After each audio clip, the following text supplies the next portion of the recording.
good morning, and welcome to the Brenda Table Talk with Brenda Perryman right here on TV 33 WHPR. And we have an exciting show for you today. And before I get started, let me introduce my co hosts or let them introduce themselves. Good morning. My name is Cheryl Ajamu. I'm owner of the Ajamu Group. We produce the Multicultural Media Luncheon during the Detroit Auto Show. Good morning, Tamika Ashford, president of the Ashford Agency, a boutique PR firm.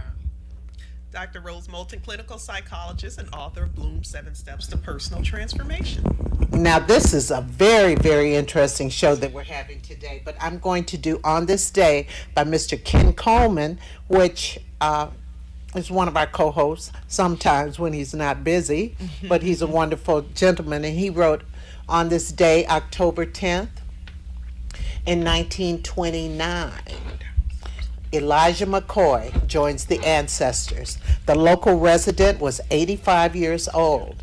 He was the inventor, known for more than 57 U.S. patents, most of them involving the steam or stream engine. McCoy, who had an African ancestry, was born a free man in 1844 in Ontario, Canada. Isn't that something? Canada had free men. Oh, that's why they Yes. headed north. Yeah. I know, I know, You've I never know. been to the Walls Museum over there? No, you heard of it? No. It's in Canada, and it was based, I don't know if you remember the story about the a couple that, there was a book or a movie done about them. They left the U.S., went to Canada, and there is a museum there, and you can like go through as far as like you're actually wow. going through, going from the north to the south. It's called the Walls Family Museum. Is it in Windsor?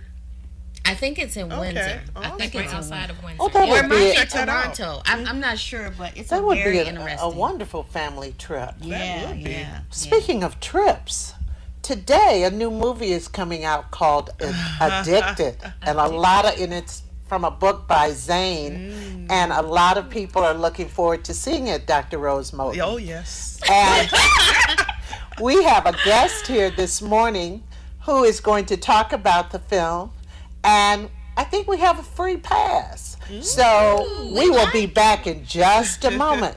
Do we qualify for that? I don't know. We'll be back in just a moment.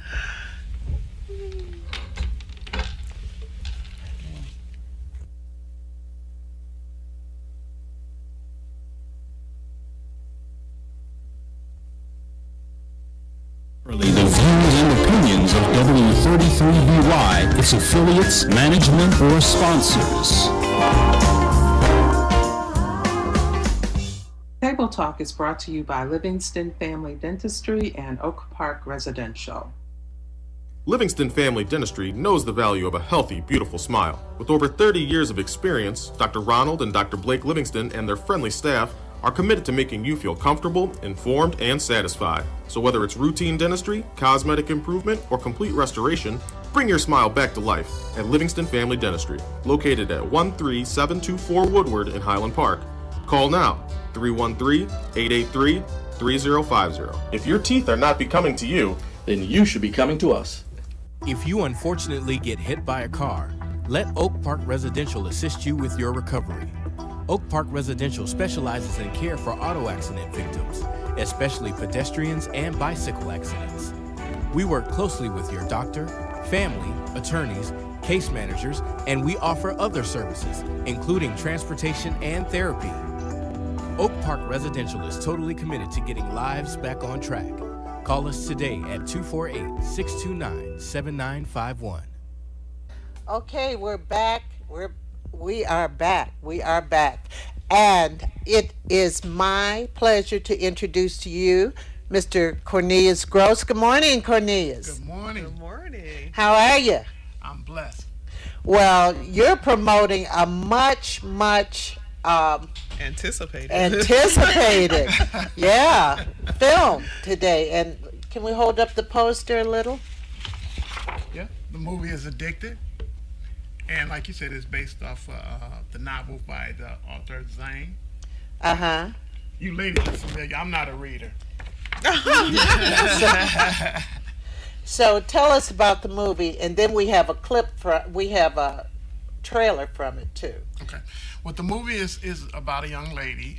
She's a career woman, married, but she has an addiction, and it's not alcohol, it's not drugs, it's sex. And sex addiction is a real addiction, isn't it, Dr. Moden? People who suffer from it's a infliction of excess. Okay, it's not listed in our manual for diagnosis, but that's tends to be the go-to for a lot of people these days when they get caught. I noticed that. But it's not actually a in the DSM-4, which is like our Bible of mental and psychological disorders and addictions. But you can have, it's again a lack of impulse control. So it will be listed under impulse control disorder, such as other disorders as well. But that's the boring part. We want to hear about the movie.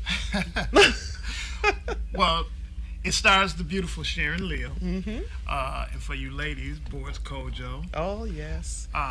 Boris Kojo. Tyson Beckford. Him cute. And Tasha Smith. Tasha Smith, of course, we know her. She is an acting teacher, by the way, but she also has been in Tyler Perry's movies Yes. and all of that. Okay, we're going to see a clip from it real quick. Wow. Wow. Wow. Standing up here. That's a lot to look at early in the morning. Oh, why are you fanning yourself, Dr. Rose? Anyway, you have a pass to give away for two. Yes, I have a pass. It's a run engagement pass. The movie comes out today. So the pass is good for, starts on the 13th, anytime after that. And it's good for two people. And I also have a promo pack as well with some... Let me see the promo pack. you don't want to see that. Well, actually, Lord. it's a rose, but actually it is underwear or a thong. A thong is in here? And then we have Not like any thong I have. And then we have the promo pack, which has some essential oils and lotions. You want me to show it to the audience? Yes. Okay. If you call us at 313-868-4336, you can get these or the pass, or I have to give it to one of my co-hosts. Makes for a great Sweetest Day weekend. Okay, what is this? Oh, body paint. Say it like body paint. Body paint. Body yes. paint. I'm sorry, I'm not saying what it is. It is bathing gel. And then this is oil of love. Oil of love. Oil of love. No comment. This is pleasure bomb. Say no comment. And this is edible honey dust. Wow, you can spread it on your Sprinkle, toast. sprinkle. Yeah. There's something else in there? And this is a feather. Oh. It's the same color as my shirt. I know. Yeah. And this is, A brush for the body paint. oh yes, it goes with the honey dust. You know about all this. Oh, for research So- purposes only. And then this, the last item is just a moonlight kiss. I'm assuming it's some type of lip gloss or something. Is that That's a what it big lip. is? Maybe it's lotion. Let me see. I don't know. Let me see. But it's a great pack for someone. Yes, this is nice. Very nice. Moonlight Kiss. Voted. It's a candle. Oh, okay. Okay. So Okay, it how sets your sweet. whole evening. Yes. But now I would suggest that, whoever gets this, if they're married, they use it with their husbands. Well, of course. Say, don't take the advice of the lead of actress the in the movie. Don't take the movie's advice, right? But I think this is a good movie that is going to open the eyes on, relationships. A lot of times, you women, y'all look at us men as always cheaters and things like that. So this is kind of Equalizing it, huh? Well, yes, it's a twist. It shows that, women can also get caught up, to the point where they could jeopardize their careers because as you see. And their marriages, their family, and everything, right? Right. So if you call us by the end of the show, you can get yourself free tickets. That's great. And we'll announce the winner at the end. Right. If not, it'll be one of my co-hosts. Believe me. We'll take it. I know, they'll take it. And, okay, Cornelius, I'd like to thank you for coming on. Thank you for I having me had a on the show. question. Oh, yes. Now, do you know like a lot about the production, or why they decided to turn the book into a movie? Well, Zane is known for her books being turned into movies or to series because she had the one series that was on the Sex Chronicles that was on. Oh, I didn't. Yeah. Okay, yeah. Okay. So Is this the first book that's been adapted for the big screen? Well, no, like I said, the Sex Chronicles was turned into a series for. That was television. Right. Yeah. Right. Any I in believe the this theaters? Is the first Yeah. one for the movie. Okay, that's pretty awesome. And that's honestly the only Zane book I've read, but I really enjoyed it, and looking forward to seeing the movie. They picked some great casting. I can't believe she cheated on Boris Kojo. My Well, God. my question is, if you ladies had a choice, Uh-oh. Boris Kojo, Tyson Beckford, or me. well, he was funny. You hands down. Right there. Oh, really? I'm speechless. Well, I have to pick you because you're in Detroit. But, Boris Kojo, he seems to be a nice guy. Yeah. Not only, he's humble. He's not into, I'm so fine. Tyson, I don't have anything for him. So, okay then, Cornelius, we got to get on with our rest of our show. But like I said, if you want tickets, you could call us at 868-4336. Awesome. Thank Oh, we are back. We are back with Table Talk with Brenda Perryman. Good morning again. And that's exciting. I think somebody's on the phone who's calling in for the tickets. Sorry, ladies. Oh, well. Okay. National news. We're going to go through this kind of quickly. We got quite we got a long group of things to talk about. Plus, we're going to talk a little at the end with Kim Cattrall from Sex and the City about menopause. I waited till the ladies were on. So You should have scared them in. Right. And did it. Yeah. See how uncomfortable, how under the collar they get. well, the Ebola patient, Mr. Duncan, he died this week. Yeah. And people are saying, well, he should have gotten the same thing the others gotten, the antibodies and everything. But they said it was just too late. He was too far gone. Also, I was talking with a doctor this morning. You get up to the minute stuff that said that he took some Tylenol and some other things prior to Help his symptoms. La- Yeah. Lower well, his fever. and everything to help him get in the country. Okay. Yeah. Yeah, well, reading the story, it also says when that it was checked, no, have you been in any contact with someone with Ebola? And he picked up the woman who was actively, in the very serious, body fluids coming out of her mouth, blood stages, pregnant woman to carry her in the house. So that was direct exposure right there. Yeah, it's unfortunate, but I'm sure we're gonna hear more about the story. Before I heard that part, I was really upset with the hospital in Dallas, and I'm still upset with the lack of just urgency that they took his case. When he went there originally, they sent him home.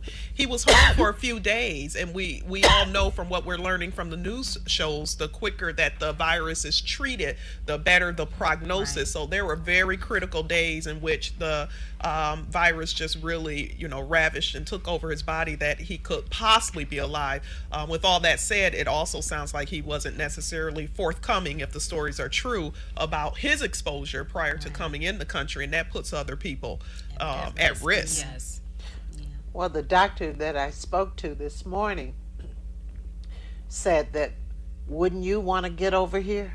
they were discussing that on the radio this morning. Someone was saying, if I have Ebola in the country, I'm going to come over to the U.S. because at least I know I'll get treatment, and I'll lie about it. And it's just like, okay, please don't start that trend going. And which is why the airports are going to definitely have to beef up screening. More vigilant. Yeah.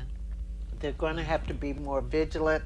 It's just a shame but they said they kept him 4 hours, and for that 4 hours, though, maybe they weren't thinking to look for Ebola. I don't know. It seems like they should have found something. Yeah. I think there was negligence. Yeah, he did tell them he had just come from, the region in Africa where it's really ravishing that region. So the hospital admits to that. And they said the hospital personnel dropped the ball, in that instance by not notifying, I guess, individuals that this guy was from this region, because he should have not ever left that hospital there. So it's really unfortunate.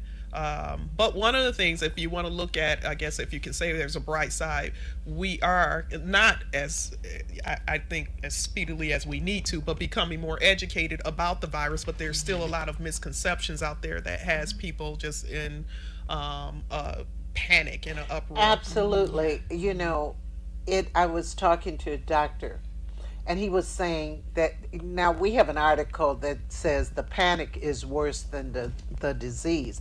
And panic can be bad. It could lead to a paranoia about other people, about touching people, about everything. No contact. It seems as if there should be some type of education, some type of PSAs to go out to educate the public, because a lot of people are still not aware as to what is Ebola. I mean, what is it? And so I've read a couple of definitions.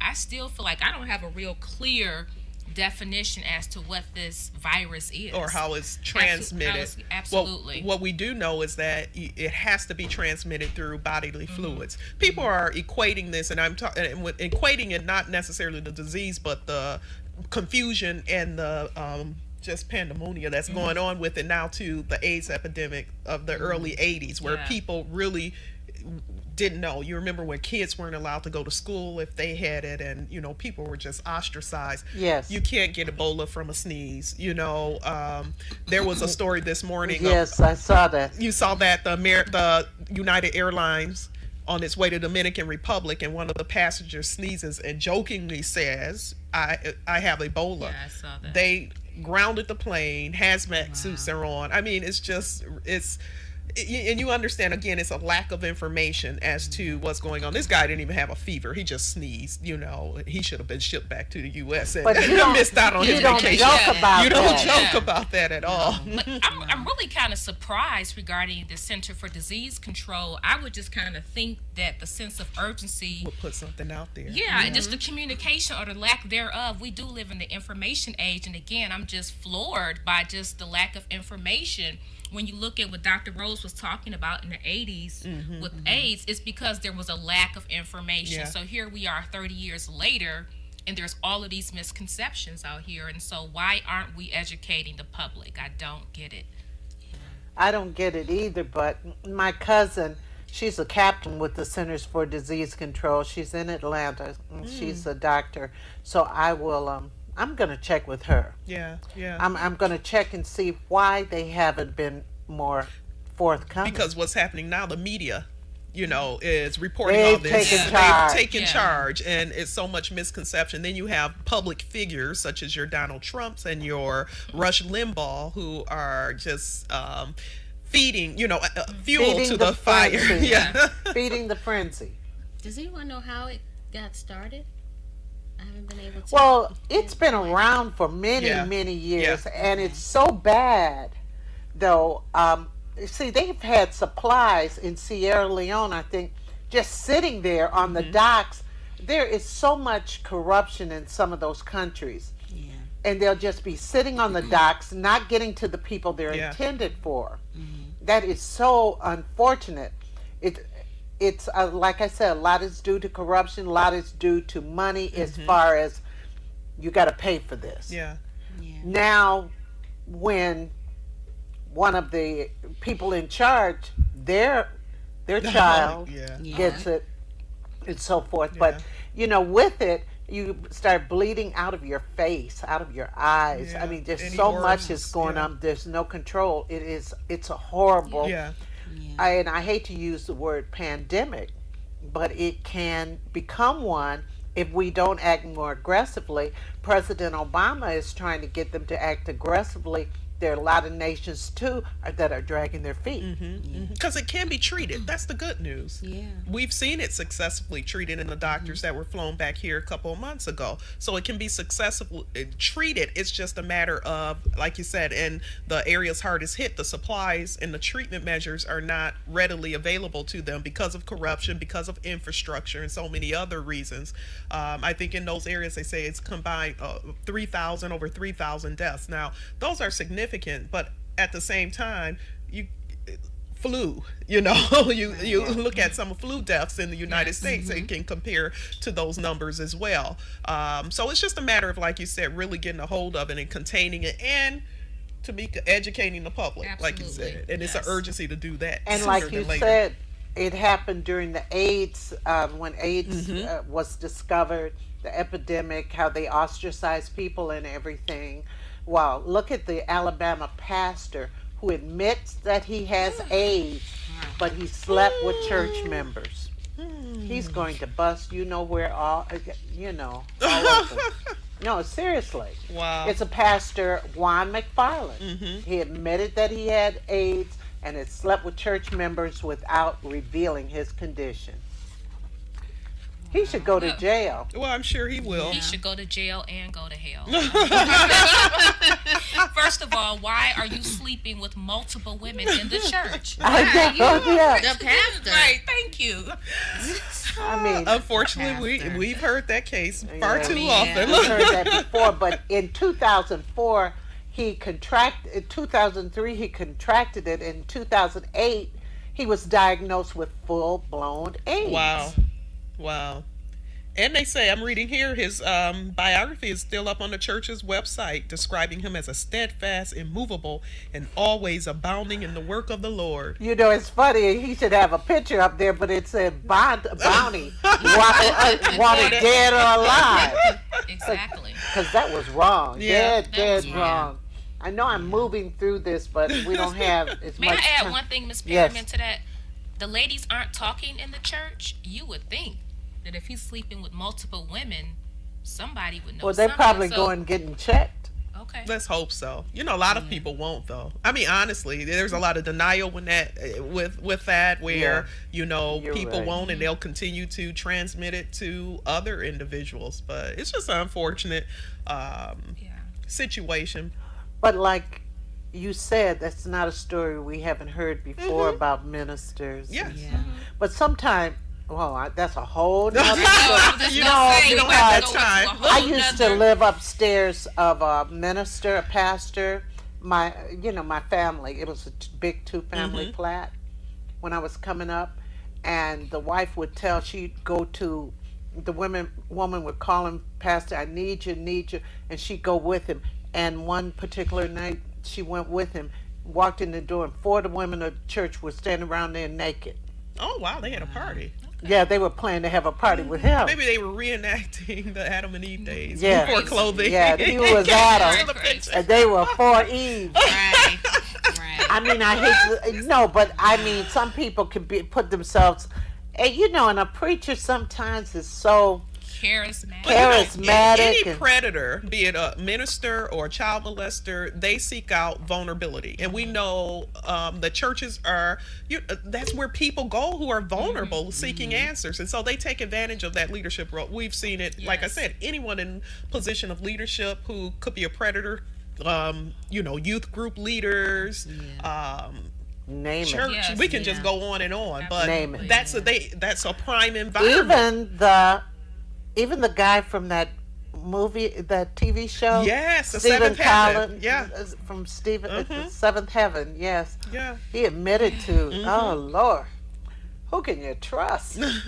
All right, Roger Goodell says that the NFL is continuing to work on domestic violence. It needs to be more than the NFL, but they just really messed up last month, and they're trying to redeem themselves. But people are still going to go to games, and Oh yeah, absolutely. They're not going to stop. they're not the only ones doing it.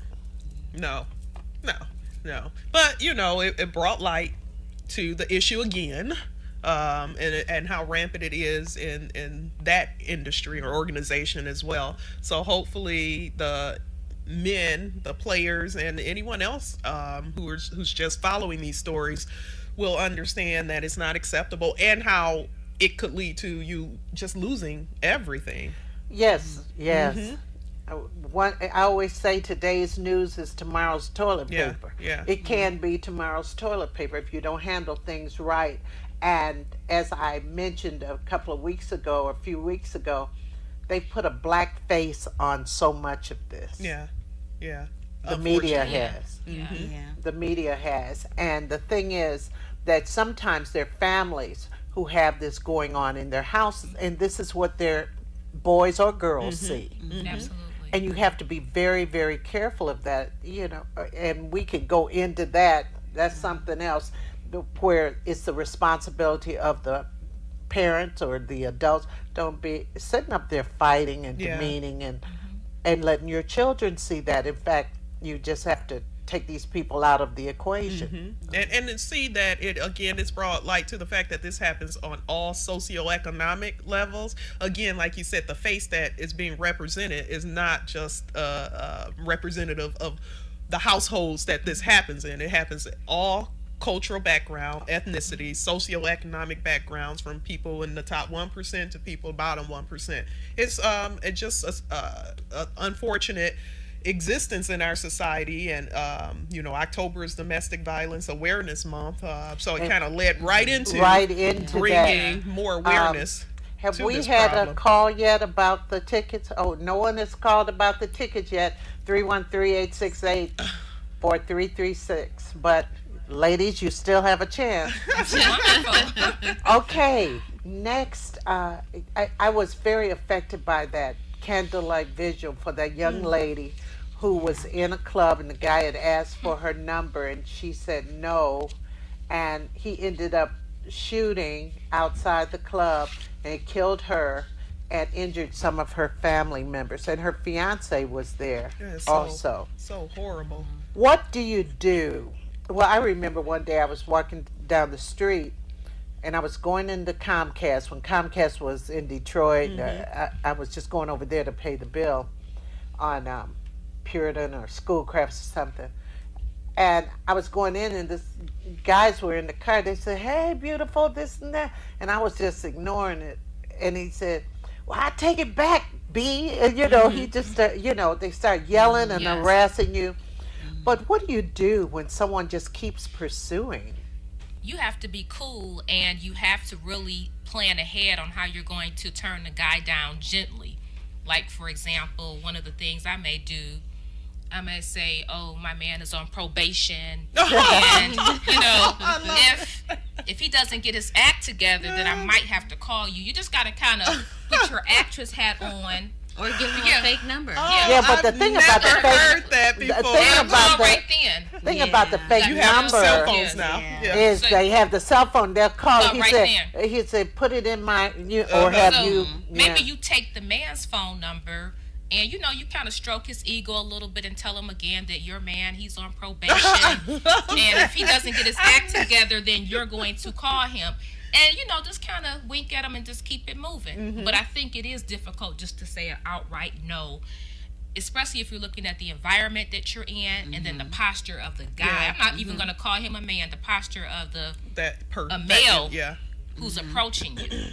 And it's Right. unfortunate we have to even go to those extremes, because we in no way want to blame this victim at all for what happened to her. If she said no, she said no, but like you said, understand the mentality of a lot of these people out here have a hard time. It's not the fact that she rejected him. This is a whole psychological issue. When she said no, it just fueled so much anger that he already had brewing in him to react that way. And we have to be aware, we don't know where these people are coming from. We don't know what their mindset is. So like Tamika said, thinking of a way to say it, and say it in a way that doesn't come out as rejection, to still in some way stroke their egos. Or give them a little hope. Not exactly. Yeah, I thought fair. about the Yeah, whole it's not thing, fair that we too. have to do that as women, but for our safety, like you said, especially considering whatever environment you may be in at that time. And then people drinking, and that Yeah. exacerbates Yes. the Yeah. situation.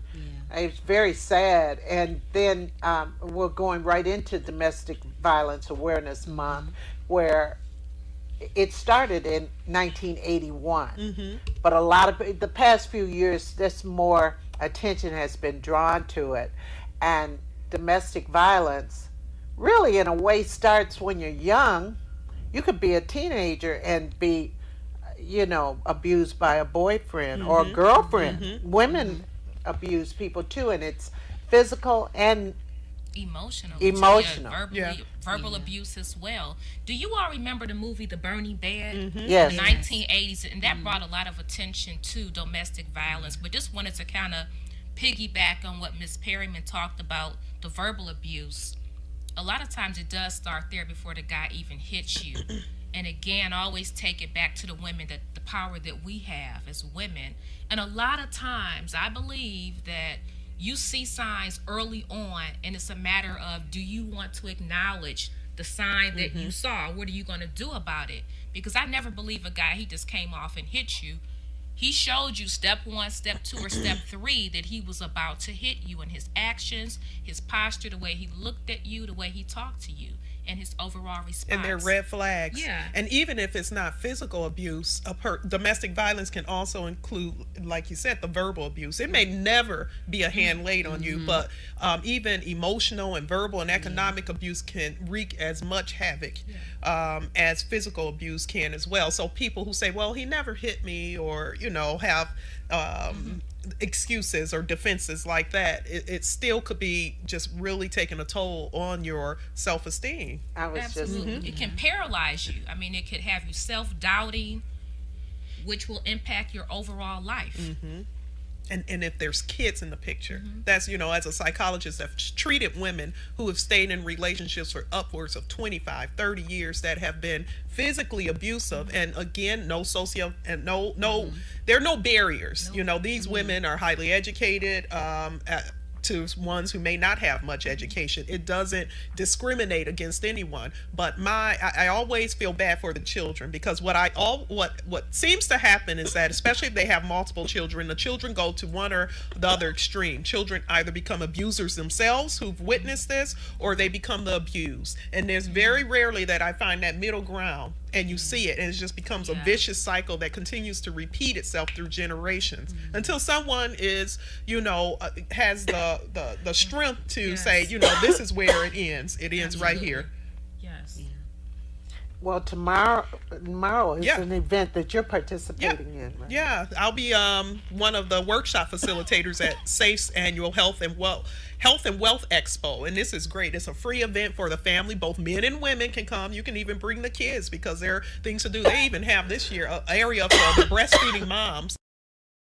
Go in an area where they'll have activities and things for the moms there. But it'll be at Wayne County Community College District, the Northwest Campus on Westsider Drive. So you guys should come out, bring friends, bring your family. There's free lunch too. It's sponsored by some big entities, MGM, PNC, Comerica, amongst others. So come on out there. We're going to have health screening too, so we're going to get Brenda there to get that work on that cough also. And that's Kaylin Risker's group, isn't Yep, it? Kaylin Risker. Okay. Yep, Kaylin Risker, who is founder of SAFE, and she does a great job. You know that. Phenomenal, yes. Yes. So looking forward to that. Definitely looking forward to it.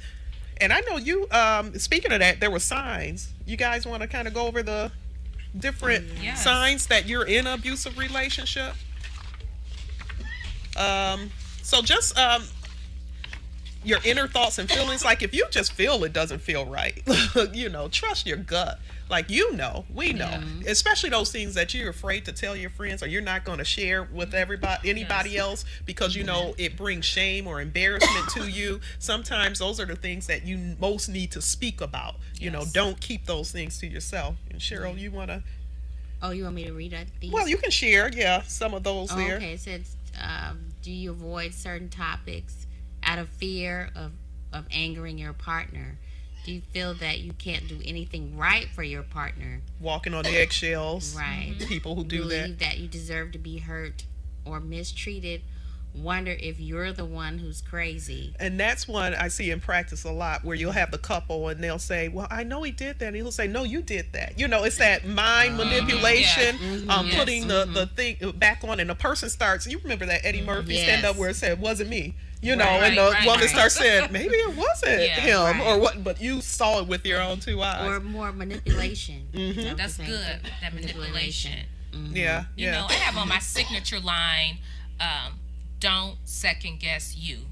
So this whole topic about your inner thoughts and feelings, again, it goes back to when you pay attention, you know something is wrong.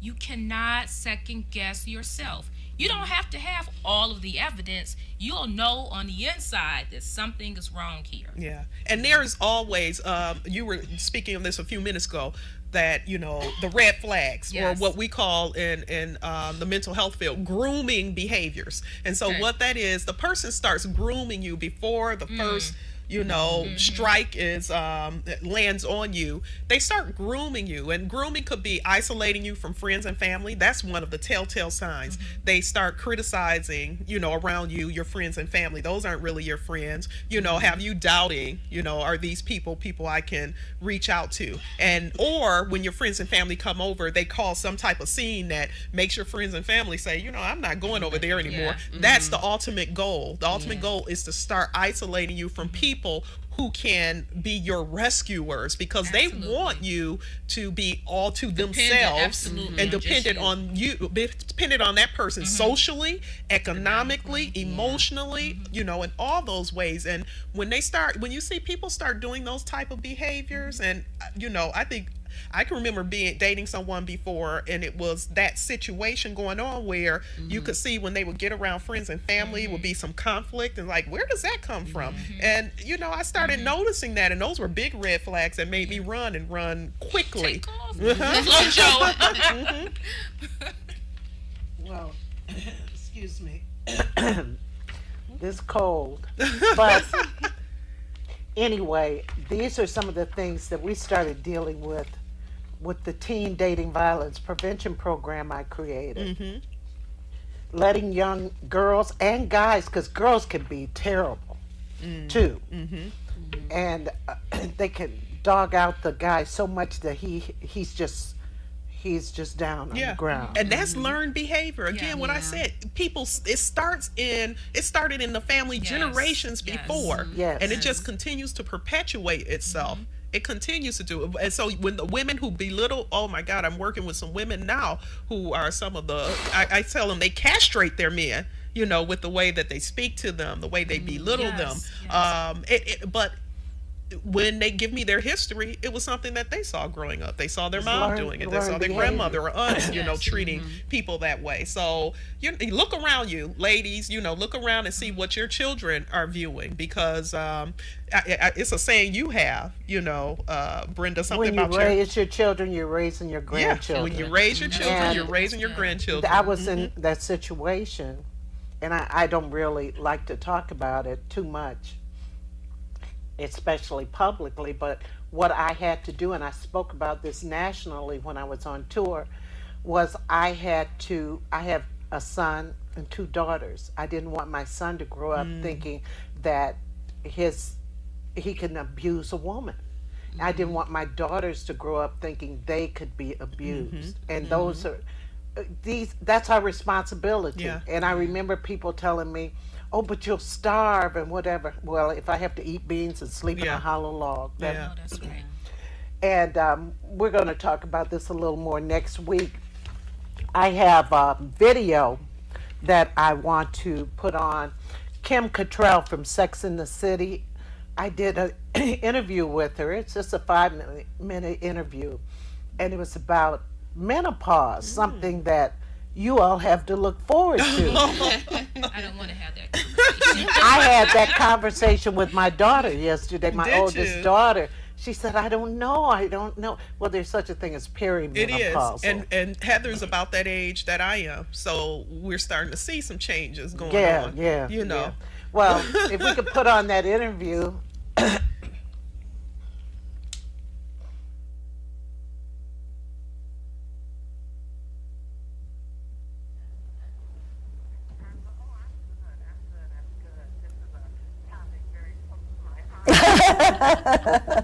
Close to all of our hearts.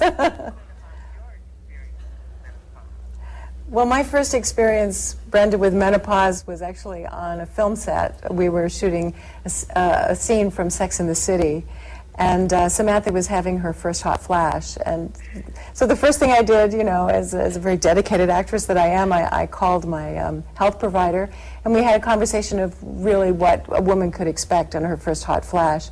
And then about 2 years later, it was actually happening to me, and I really do believe that I underplayed it. It was like being put into a pot of boiling water instantly. I could see my face getting redder and redder, and I thought, wow, this is overwhelming. I'm going to need some help with this. Of course, I went to my girlfriends who were always there for me, but it was actually my health provider that put me on a road to really dealing and tuning into my menopause.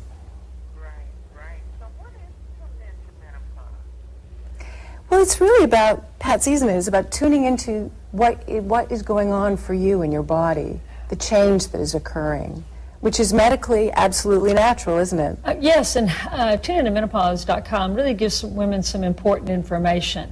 It talks about some of the symptoms that they're going through at that time, particularly, as Kim described, the hot flashes, which I can also speak personally. You're not ready for it when it's happening. You're like, oh my goodness.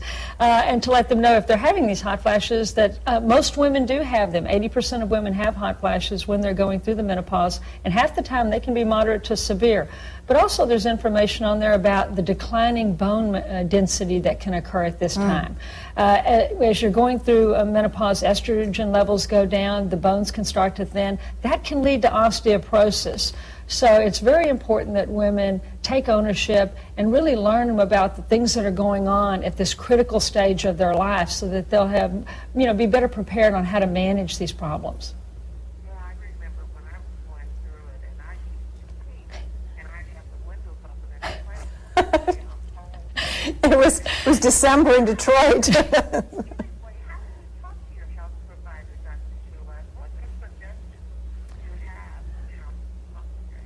Really good question. First of all, they need to write down what's going on, the questions that they have, what they're experiencing, because they're going to come in and then forget, and they'll go, I wish I would have talked about that. Write down what you're experiencing, the severity of it, and also walk in as an informed patient. Go to reliable websites like tuneintomenopause.com or healthcare institutions or cdc.gov or the NIH. Go armed with important information and let your provider know that you're taking ownership. And because one size does not fit all.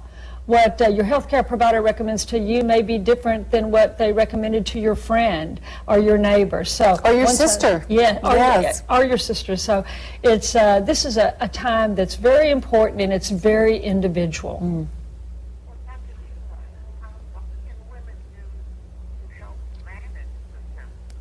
Oh, there are so many things that they can do. First of all, lifestyle. We need to be taking care of ourselves. We need to take ownership of our health. I mean, just like Kim does. You know, what are we eating? Exercising. Those things can really, really help manage some of these symptoms. Looking at a lot of lifestyle issues, and then there are medications that are available that are FDA approved. That can also help. So there's lifestyle issues, there's, all sorts of products that are available, but one size does not fit all. This is very individual. Right, and Kim, just like you have to work through it, women have to work through it. We work, we do a lot of things. So, Dr. Schumacher, Kim, where can we get more information about it? Well, I think that at the website, tuneintomenopause.com is a really wonderful place to start. I wish that it had existed when I went into menopause, about 7-8 years ago. One of my girlfriends said, what is it called again? I said, it's tuneintomenopause.com. She says, where were you 6 years ago? So I think we're, yes. Thank you all both, and I want you to have a wonderful day. And Kim, my daughter said hi because she's so Oh. Oh. Thank you so much. Thanks, Brenda. Thank you. Bye-bye. Because we still have to work through it. When it happens, you still have to work through it. But you ladies can sit down and talk to me anytime you want. But that's part of a bigger conversation. It is. It's so huge. people understand what's happening to them at that particular time. Absolutely. And because my mother didn't tell me that much about it, you know. Well, you know, that generation didn't talk about it. You just went, you know, I remember going over to my mom's house when, look, in hindsight, she must have been going through it at that time. And we'd be like, it's so dark in here. We turn on light, turn off that light. It's so hot in here. And be like, what is wrong with this woman? Like, she has lost her mind. Like, it is not hot. Dark and cool. It's hilarious. Wow, that was amazing. That was amazing. Well, ladies, it's time to. I'm gonna do Carol Burnett's theme, but I'm not gonna sing it. Just pull your It's ear. good we had Now this it's time time to together. Oh, now it's time to say goodbye. Everybody, Mickey Mouse Club. thanks for joining us. We just had so much to talk about today and couldn't go into depth as much. And somebody called and got those tickets. Yay! Yay! Check out Addicted and let me know what you think. I'll see you next week. We'll see you next week. Bye.